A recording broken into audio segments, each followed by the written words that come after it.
사랑하는 성도 여러분, 반갑고 또 오늘 수요 예배 또 환영합니다. 오늘 수요 예배에 하나님의 말씀을 나누도록 하겠습니다. 이 설교의 제목은 하나님께 영광을 돌리라. 그리고 또 하나님의 말씀의 본문은 마태복음 9장 1절에서 8절 말씀을 가지고 말씀을 강론을 하도록 하겠습니다. 먼저 성경 본문에 대해서 PPT 화면을 통해서 한번 읽고 설명을 하도록 하겠습니다. 예수께서 배에 오르사 건너가 본 동네에 이르시니 심상에 누운 중풍병자를 사람들이 데리고 오거늘 예수께서 그들의 믿음을 보시고 중풍병자에게 이르시되 작은 자야 안심하라 내 죄 사함을 받았느니라. 어떤 서기관들이 속으로 이르되 이 사람이 신성을 모독하도다. 예수께서 그 생각을 아시고 이르시되 너희가 어찌하여 마음에 악한 생각을 하느냐. 5절입니다. 내 죄 사함을 받았느니라 하는 말과 일어나 걸어가라 하는 말 중에 어느 것이 쉽겠느냐. 그러나 인자가 세상에서 죄를 사하는 권능이 있는 줄을 너희로 알게 하려 하노라 하시고 중풍병자에게 말씀하시되 일어나 내 침상을 가지고 집으로 가라 하시니 그가 일어나 집으로 돌아가거늘 무리가 보고 두려워하며 이런 권능을 사람에게 주신 하나님께 영광을 돌리니라. 이 말씀이 오늘 본문의 말씀인데 이 말씀이 강론되었던 또 기록되었던 이 말씀의 사건이 있었던 그 장소가 본동네, 예수님의 제2 고향이었던 이 본동네인데 본동네는 가버나움을 의미합니다. 가버나움에 대해서 한번 보겠습니다. 이것이 이제 갈릴리 바다입니다. 갈릴리 바다가 이렇게 있고요. 이 갈릴리 바다, 요단강이, 헐몬산에서 요단강이 물이 이렇게 들어오고, 여기서 이제 사해로 물이 내려갑니다. 이 갈릴리 바다는 이 옆에 지중해가 있는데, 지중해하고 수면을 비교하면은 이 갈릴리 바다는 마이너스 200m 밑에 갈릴리 바다가 위치하고 있습니다. 이 갈릴리 바다의 그 북쪽 끝에 가버나움이라는 동네가 있습니다. 가버나움 동네가 여기에 위치하고 있습니다. 가버나움 동네가 요시 가버나움 동네에 대한 그 사진인데 가버나움 동네에는 이 시나고게 회당이 있습니다. 유대인 회당이 큰 회당이 있어요. 요것이 이제 유대인 회당터고, 요거는 이제 베드로의 집터 위에 이렇게 교회를 세웠던 것입니다. 요것이 이제 갈릴리 바다가 이렇게 있습니다. 이걸 좀 더 구체적으로 보면은 이 유적지가 이렇게 많은 유적지가 있고, 또 가버나움 기념교회가 여기 있고, 예수님 당시에 있었던 회당이 이렇게 위치하고 있습니다. 그래서 이 동네가 바로 예수님의 그 본동네, 예수님이 이 가버나움 동네에서 여러 가지 많은 사역을, 기적적인 사역을 많이 행하신 장소가 이 지역이 되겠습니다. 이제 베드로의 집터 위에 세운 그 기념교회고, 유적지가 있고, 회당터가 이렇게 있습니다. 이 가버나움에서 예수님의 공생의 사역이 시작된 곳이 이 가버나움입니다. 안식일의 회당에서 가르치셨던 중에 귀신을 쫓아냈던 장소가 바로 이 가버나움이고, 베드로의 장모의 그 열병을 치료해 주셨던 곳이 바로 이 가버나움입니다. 그리고 이 가버나움에서 많은 병자들을 고치셨고, 오늘 본문 마태복음 9장 1절에서 8절 중풍병자를 고쳐줬던 장소가 이 가버나움이 되겠습니다. 그리고 여기는 세관이 있었는데 이때 마태가 이 세관에서 세무 공무원으로 있다가 예수님에 의해서 제자로 부름받았던 장소, 유대 세관에 있었던 세리 마태의 부름이 있었던 장소가 바로 이 가버나움이 됩니다. 금식의 논쟁이 있었고 12제자를 이제 임명하고 백부장의 그 하인을 고쳐주셨던 장소가 이 가버나움. 한 여인이 예수님께 찾아와서 향유를 부었던 이 도유 사건이 바로 이것이 있고, 또 이 가버나움에서 많은 바리새인들을 책망을 했습니다. 그리고 회당장 야이로의 딸을 살려주신 곳이 바로 이 가버나움이 되겠습니다.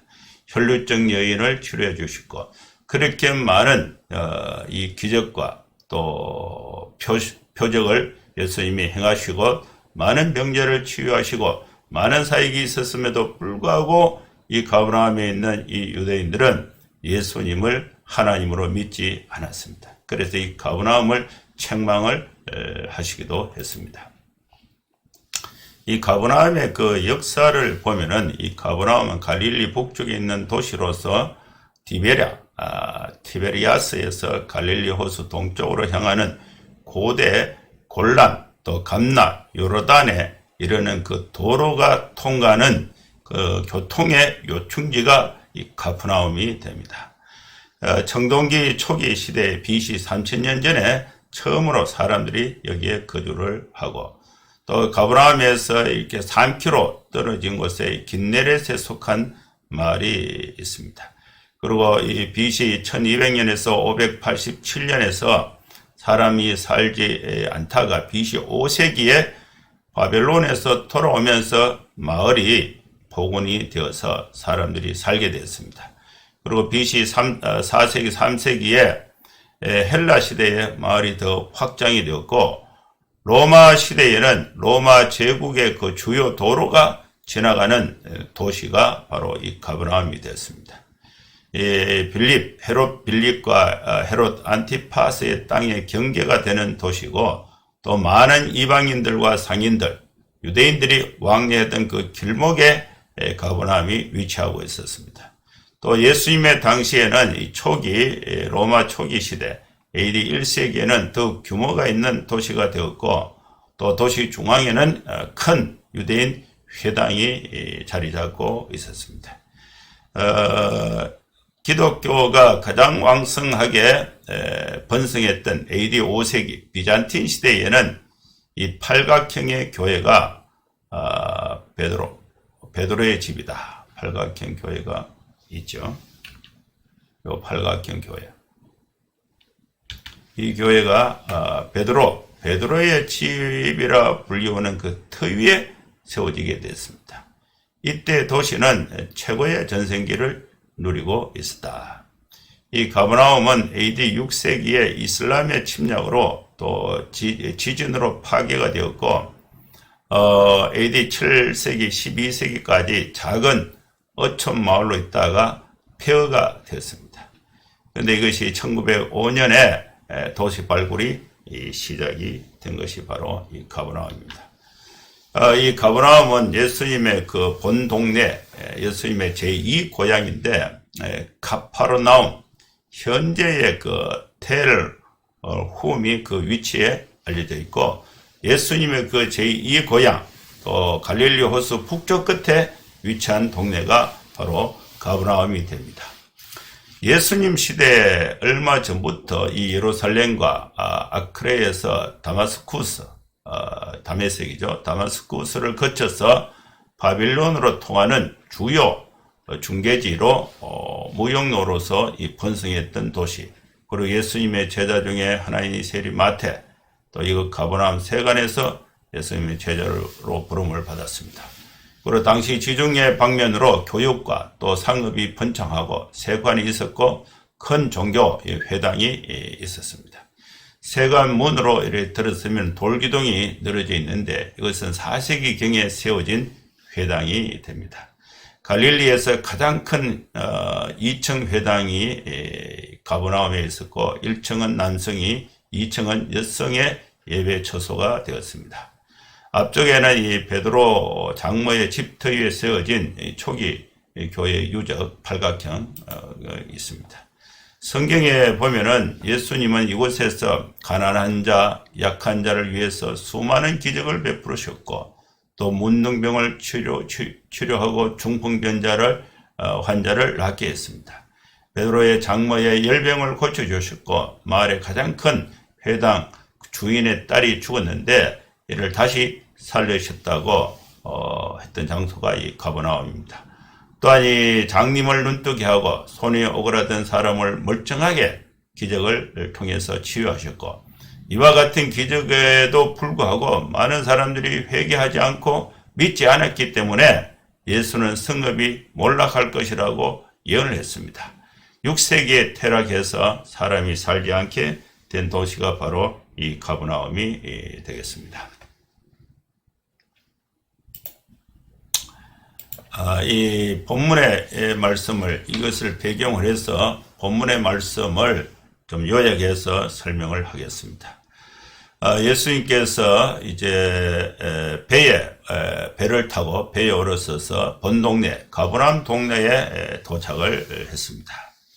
이 가버나움 동네는 예수님의 고향인데 이때에 예수님께 한 무리가 찾아왔는데 침상을 들고 예수님께 찾아왔습니다. 그 침상 위에는 중풍병자가 누워 있고 또 중풍병자의 그 친구들이 이 침상에 이 병자를 이제 들것에 들고 예수님께 찾아왔습니다. 그리고 이 찾아온 그 예수님이 이 중풍병자에게 이 믿음을 보시고 누구의 믿음을 보셨느냐? 환자의 믿음을 보신 것이 아니고 친구들, 중풍병자를 들고 예수님께로 오는 이 친구들이 중풍병자하고 어떤 관계에 있는지 그는 정확하게 알 수는 없지만은 예수님이 치유하는 능력이 있다는 것을 소문을 듣고 이 환자를 치유하기 위해서 데리고 왔습니다. 그래서 이 친구들의 믿음을 보신 것입니다. 그러면서 예수님은 이 환자의 친구들의 믿음을 보시고 이 환자에게 말씀을 하셨는데 이 환자에게 뭐라고 말씀하셨냐? 작은 자야 안심하라. 사람은 불안한 상태에 있습니다. 그런데 예수님께 가면은 안심하라는 말을 들을 수가 있어요. 불안한 상태에 있었던 이 작은 자가 안심하라는 예수님의 말씀을 듣게 된 것입니다. 그러면서 네 죄사함을 받았다. 사죄의 선포를 예수님이 하신 것입니다. 이 중풍병자가 병에 들어서 고통 가운데 있었던 그 원인은 불안한 삶을 병으로 인해서 살아갈 수 있는 그런 그 원인은 죄와 관련이 있다는 것을 알 수가 있습니다. 여러분, 우리는 몸이 아플 때가 있습니다. 몸이 아픈 이유가 크게 두 가지입니다. 내가 건강관리를 잘 못해서 또 식사나 운동이나 환경이나 이것을 잘 관리하지 못해서 무리하게 살아서 자신을 돌보지 않고 혹사를 해서 병이 생기는 경우, 이런 경우가 있습니다. 그 다음에 내가 이 건강관리를 잘 했는데 원인을 알 수 없는 그런 그 병에 걸릴 수가 있습니다. 이것은 하나님과 관련이 있습니다. 하나님과 관련이 있고 죄와 관련이 있는 것입니다. 이때에 예수님이 이 환자에게 작은 자야 안심하라, 네 죄사함을 받았다. 이것을 공개적으로 예수님께서 말씀을 하시니까 그 말을 이 환자만 들은 것이 아니고 또 이 서기관들이 예수님의 이 환자와의 이 치유사역의 대화를 서기관들이 들었습니다. 그래서 이 서기관들은 속으로 생각을 했습니다. 이 죄는 하나님만이 인간의 죄를 사할 수 있는데 사람의 모습으로 있는 예수님께서 죄사함을 받았다는 이 사죄의 선포를 하시니까 이 서기관들이 하나님의 이름을 모독한다, 신성 모독을 한다, 이렇게 생각한 것입니다. 근데 이 사람들은 예수님을 하나님으로 믿지 않았습니다. 죄는 하나님만이 살 수가 있습니다. 그런데 이 서기관들이 생각하고 있었던 그것을 표현을 하지는 않았는데 예수님께서 마음에 생각하고 있는 서기관들의 마음의 상태를 예수님이 알았었다는 것입니다. 그래서 너희가 어찌하여 악한 생각을 하느냐. 여러분, 우리는 착한 생각을 할 수가 있고 악한 생각을 할 수가 있습니다. 악한 생각이냐 착한 생각이냐, 그 생각의 우리 인간의 그 삶의 모든 뿌리는 그 발달이 생각에서 나오는데, 그 생각 자체가 악한 것, 그 생각에서 착한 것이 나와야 되는데 악한 것이 나온 것입니다. 무엇이 악한 것이냐? 예수님을 몰라보고 예수님과 대화를 하면서 예수님을 하나님으로 몰라보는 것, 그것이 바로 악한 생각의 근원이 되는 것입니다. 우리가 성경을 보고 하나님을 몰라보는 것은 예수님을 보고 하나님을 몰라보는 것과 차이가 없습니다. 예수님을 몰라보고 또 예수님이 하시는 사역들을 대적하는 것, 그것이 바로 악한 생각이 되는 것입니다. 그래서 예수님께서 이 서기관들에게 분명하게 말씀을 하셨는데, 이제 네 죄사함을 받았다는 말과 또 일어나 걸어가라 하는 말, 이 환자가, 중풍병자가 걷지 못하고 들것에 실려왔는데 이 중풍병자에게 죄사함을 받았다, 그 말과 네가 일어나서 들것을 들고 집으로 돌아가라, 이 두 가지 말 중에 어느 것이 더 어렵겠는가, 어느 것이 더 쉽겠는가, 이렇게 이제 얘기를 한 거예요. 예수님이 말씀을 하신 것입니다. 여러분, 어느 것이 더 쉬울 것 같아요? 저는 생각할 때, 이 본문을 생각할 때에 환자에게 병은 고쳐주지 않고 네 이제 죄사함 받았다, 안심하고 집에 가라, 그 말은 누구나 다 할 수 있는 것 같아요. 죄사함 받았니 안 받았니 표면적으로 알 수가 없어요. 그런데 중풍병자에게 일어나 걸어가라, 그 말을 했을 때에 그 말을 중풍병자가 듣고 일어나지도 않고 걸어가지도 않으면은 내가 하는 말이 그것이 힘이 없는 거예요. 근데 내가 말한 대로 일어나서 걸어가게 되면은 그것은 능력이 있는 것입니다. 당시에 이 중풍병자는 사람이 고칠 수가 없습니다. 당시에 모든 의술과 기술 또 모든 그 어떤 치료 방법을 다 동원해도 중풍병을 고치는 사례는 없습니다. 지금도 이 병은 고치기가 정말 힘들어요. 조금 개선하거나 또 중풍병의 진행 속도를 늦추는 정도, 그러나 근본적인 치료가 쉽지가 않는, 거의 불가능한 그런 그 병이 중풍병에 해당이 되는 것입니다. 그러면 이 중풍병은 누가 고칠 수가 있는가? 전능하신 하나님은 이 중풍병을 고칠 수가 있습니다. 그러면 예수님께서 죄사함을 받았다는 말은 누구나 다 할 수가 있습니다. 그러나 일어나 걸어가라, 그 말도 누구나 다 할 수가 있어요. 그런데 실제로 일어나 걸어가는 사례가 없습니다. 그러면 예수님께서 일어나 걸어가라 하는 말은 더 어려운 것이 되는 거예요. 그래서 예수님이 일어나 걸어가라, 집으로 들것을 들고 침상을 들고 걸어가라, 그 말을 했을 때에 이 환자가 그 말을 듣고 일어나서 침상을 들고 집으로 돌아갔습니다. 그러면 예수님은 사람이 고칠 수 없는, 하나님만이 고칠 수 있는 이 병을 치유했으니까 곧 예수님은 하나님이라는 사실을 이 표적, 이 기적을 통해서 증언하고 있는 것입니다. 인자가 죄를 사하는 권능이 있는 것을 너희에게 알려주겠다. 예수님께 영광을 돌려야 하는 것입니다. 예수님이 죄를 사하는 권능이 있다는 것을 사람들에게 보여줄 수 있는 방법은 이 환자를 고치는 것입니다. 이 중풍병자에게 일어나 침상을 가지고 집으로 가라. 친구들에 의해서 침상에 누워서 들려왔다가 이제 예수님을 만난 이후에 이 사람은 집으로 돌아갈 때는 자기의 침상을 들고 스스로 집으로 걸어서 돌아가게 된 것입니다. 우리 모든 사람들은 중대한 인생의 문제를 가지고 예수님께 나와야 합니다. 그리고 다른 사람에 의해서도 예수님께 나와야 됩니다.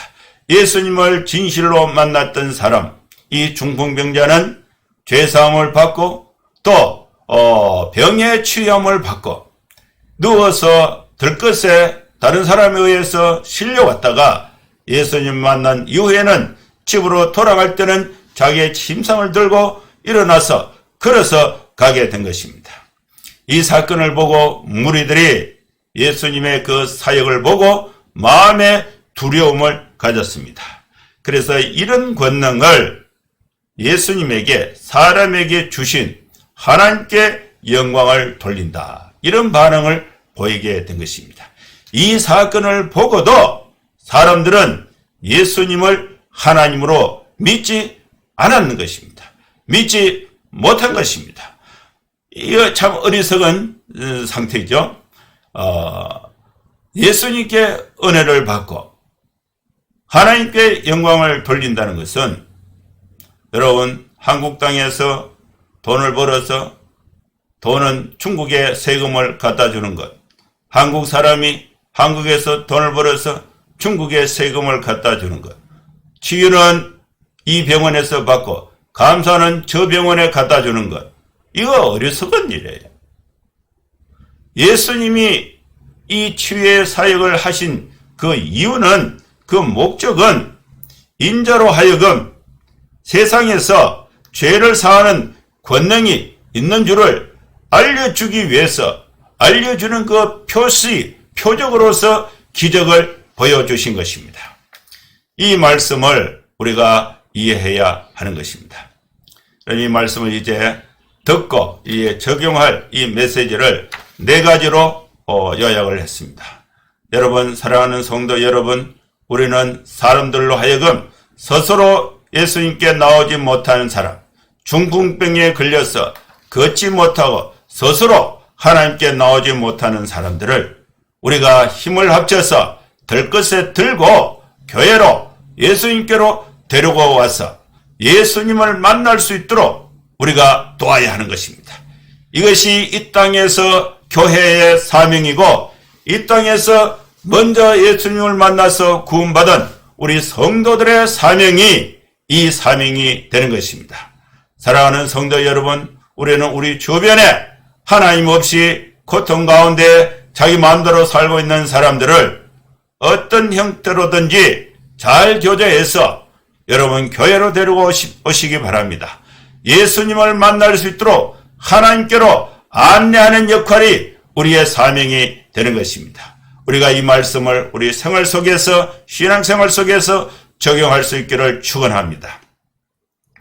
두 번째로, 예수님께로 가면은 마음의 불안을 씻어내고 안심을 할 수가 있다는 말씀인 것입니다. 여러분, 우리가 예수님을 만난 이후에도 마음의 염려와 걱정과 불안이 있을 때에 이 불안을 씻어내기 위해서 세수를 10번 한다고 불안이 씻어지는 것은 아닙니다. 예수님 앞에 나갔을 때에 예수님께서 예수님을 만날 때에 예수님으로부터 마음의 평안과 또 불안을 씻어내고 안심하고 또 우리의 크고 작은 질병을 포함해서 인생사의 고달픈 문제들도 예수님을 통해서 해결함을 받을 수 있다는 사실을 여러분 적용할 수 있기를 바랍니다. 세 번째로, 예수님은 사람들의 마음의 생각을 다 알고 계신다. 그래서 우리가 예수님을 만날 때는 진실되게 예수님께 나아가는 것이 중요합니다. 위선을 가질 필요가 없어요. 이미 다 알고 있는데 우리가 체면을 차릴 필요거나 자신의 부끄러움을 감추려거나 자신의 그 오만을 드러내려고 하는 생각은 잘못된 것입니다. 예수님은 사람들의 마음의 생각을 아시고 계신다. 네 번째로, 우리가 하나님의 말씀을 이 말씀에서 적용할 수 있는 것은 우리가 예수님을 믿는다는 것은 곧 천지 만물을 창조하신 전능하신 하나님을 믿는다는 의미가 되는 것입니다. 우리는 하나님으로부터 은혜를 받고 또 예수님과 하나님을 다르게 생각해서 영광을 예수님께 돌리지 않고 자기 마음에 있는 제3의 하나님께 돌린다. 이것은 하나님에 대한 올바른 이해가 될 수가 없는 것입니다. 우리는 예수님을 하나님으로 믿고 예수님께 영광을 돌리는 삶이 되어야 할 줄로 믿습니다. 사랑하는 성도 여러분, 오늘은 수요 기도회에 예수님께 영광을 돌리라 이 말씀으로 말씀을 선포했습니다. 예수님은 우리 사람들로 하여금 마음의 평안과 죄사함을 주시는 전능하신 하나님이신 것입니다. 예수님께 나와서 우리가 마음의 평안을 얻고 또 사람들로 하여금 예수님께 데리고 와서 인생의 중대한 죄의 문제와 또 질병의 문제를 치유하는데 우리가 돕는 이 교회의 사명, 성도의 사명을 우리가 힘있게 감당할 수 있는 여러분 될 수 있기를 주의 이름으로 축원합니다. 기도하고 마무리하겠습니다. 거룩하신 하나님 아버지, 주의 성령께서 오늘 우리에게 귀한 말씀을 주신 것 주님 감사합니다. 예수님의 이 사역은 그냥 이야기로 만들어진 것이 아니라 2000년 전 가버나움 또 회당이 있었고 베드로의 장모 베드로의 그 집이 있었고 또 많은 그 사람들이 왕래하는 요충지였던 이 가버나움에서 역사 속에서 실제로 있었던 사건인 하나님의 사건인 것을 우리가 알게 하여 주시고 우리가 믿게 하여 주신 것 감사합니다. 그 역사가 오늘 우리에게도 나타난다는 사실을 믿고 우리가 사람들을 주님께로 데리고 오고 또 우리가 주님께로 나아가서 마음의 불안과 염려를 걷어내고 하나님이 주신 안심과 평안의 삶을 우리가 살아갈 수 있도록 주의 성령께서 우리 모든 성도들에게 은혜로 축복하여 주시옵소서. 예수님의 이름으로 기도하옵나이다. 아멘. 여러분 감사합니다. 한 주간 또 잘 지내시고 다음 주에 또 교회에서 뵙도록 하겠습니다.